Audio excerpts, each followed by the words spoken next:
operasi ranjau paku dari Cipinang Mall. Hasilnya ada bekas pilokan. Viral, relawan ojol di Jaktim temukan banyak ranjau rangka payung, tak jauh dari situ ada tulisan, tambal. Tengah beredar video di media sosial yang memperlihatkan seorang relawan ranjau paku tengah menemukan banyak ranjau rangka payung viral di media sosial.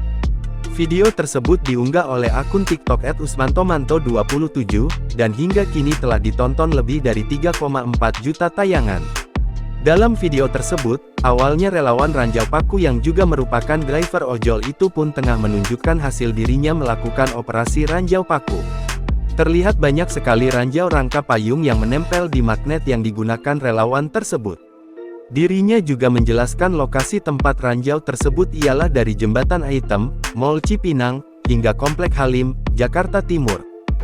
Seperti biasa, operasi ranjau paku dari Cipinang Mall. Hasilnya lumayan banyak ya, dari Jembatan Hitam, Mall Cipinang ada ke Komplek Halim.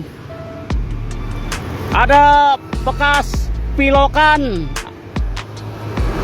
tanda panah, tambal yang lagi dipantau sama teman-teman ojol ini. Waspada bahaya ranjau rangka payung yang bikin ban motor pada bocor. Menariknya, tak jauh dari tempat ia menemukan ranjau tersebut terdapat tulisan, tambal, dan tanda panah. Yang berarti tak jauh dari situ terdapat warung yang menyediakan jasa tambal ban. Sontak saja, unggahan tersebut pun kini mengundang berbagai komentar warganet. Tak sedikit warganet yang menyoroti terdapat tulisan tambal tersebut. Download Tribun X sekarang, menghadirkan lokal menjadi Indonesia.